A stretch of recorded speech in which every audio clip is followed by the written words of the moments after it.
بسم اللہ الرحمن الرحیم۔ جمعیت علماء ہند کے صدر امیر الہند حضرت مولانا قاری سید محمد عثمان منصور پوری نے موجودہ وبائی ماحول میں نماز عید الاضحیٰ اور قربانی کی ادائیگی کو لے کر لوگوں کے ذہن میں چل رہے سوالات کے مد نظر اپنے خصوصی بیان میں کہا ہے کہ قربانی ایک اہم عبادت اور اسلام کے شعائر میں سے ہے۔ جو شخص وسعت اور قدرت کے باوجود قربانی نہ کرے اس کے متعلق احادیث میں سخت وعید وارد ہوئی ہے۔ نبی کریم صلی اللہ علیہ وسلم نے ارشاد فرمایا کہ جو شخص قربانی کی گنجائش رکھنے کے باوجود قربانی نہ کرے وہ ہماری عیدگاہ میں نہ آئے۔ رواہ الحاکم۔ نیز پیغمبر علیہ السلام کا ارشاد ہے کہ قربانی کے ایام یعنی 10 تابار ذی الحجہ میں کوئی عمل اللہ تعالیٰ کو خون بہانے یعنی قربانی سے زیادہ پسند نہیں ہے۔ سنن ابن ماجہ اور سنن ترمذی۔ لہٰذا ہر عاقل بالغ مقیم صاحب نصاب شخص پر ایام قربانی میں حسب شرائط جانور ذبح کرنا واجب ہے، بری بنا جب تک مقررہ وقت کے اندر قربانی کرنے کی قدرت اور امکان باقی ہو، قربانی کے بجائے اس کی قیمت صدقہ کرنے سے واجب ذمہ سے ساقط نہ ہوگا۔ پس قربانی کے بجائے صدقہ خیرات کرنا کافی نہیں، بلکہ ہر صاحب نصاب شخص پر حتی الامکان قربانی کرنا ہی ضروری ہے۔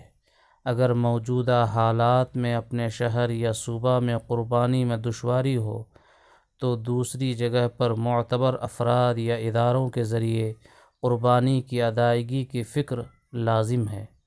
البتہ اگر بالفرض قربانی کے ایام گزر گئے اور قربانی کی کوئی صورت اصالتاً یا وکالتاً ممکن نہ ہو سکی تو اب اگر پہلے سے جانور خرید رکھا ہو تو اسے ہی زندہ صدقہ کرنا ضروری ہوگا، خواہ ایک آدمی نے وہ جانور خرید رکھا ہو یا متعدد حضرات نے حصہ لے کر خریدا ہو، اور اگر جانور نہ خریدا ہو تو اوسط درجے کے بکرے یا بڑے جانور کے 7ویں حصے کی قیمت صدقہ کرنا لازم ہوگی۔ موجودہ وبائی ماحول میں قربانی کرنے والے حضرات کی یہ ذمہ داری ہے کہ وہ قربانی کرتے وقت حکومتی ہدایات کی پوری پاسداری کریں، صفائی ستھرائی کا خاص خیال رکھیں اور جانور کے فضلات کو سڑکوں، گلیوں اور نالیوں میں نہ ڈالیں، بلکہ پلاسٹک کے تھیلوں وغیرہ میں بھر کر متعینہ جگہوں تک پہنچانے کا انتظام کریں، اور اس بارے میں میونسپلٹی کے کارکنان کا ہر ممکن تعاون کریں اور کوشش کریں کہ ہمارے عمل سے کسی کو اذیت نہ ہو۔ ذی الحجہ کا مہینہ بہت بابرکت مہینہ ہے جس میں نیک اعمال کرنے پر بہت بڑے ثواب کا وعدہ ہے۔ نبی اکرم صلی اللہ علیہ وسلم کا ارشاد ہے کہ اللہ تعالیٰ کو عشرہ ذی الحجہ کی عبادت سب سے زیادہ پسند ہے، اور ان ایام میں ہر دن کا روزہ 1 سال کے روزوں کے برابر اور ہر رات کی عبادت شب قدر کی عبادت کے برابر ہے۔ ترمذی شریف، سنن ابن ماجہ۔ لہٰذا ان ایام میں خصوصیت کے ساتھ عبادت و اطاعت کا اہتمام کرنا چاہیے۔ خاص طور پر 9 ذی الحجہ یعنی یوم عرفہ کا روزہ بہت فضیلت رکھتا ہے۔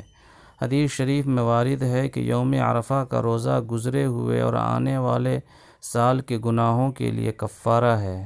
مسلم شریف۔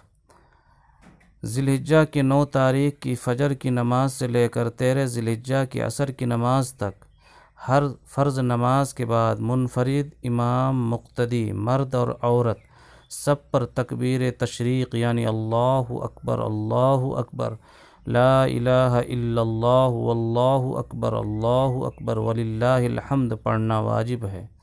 یہ تکبیر مرد بلند آواز سے پڑھیں گے اور عورت آہستہ آواز سے پڑھے گی۔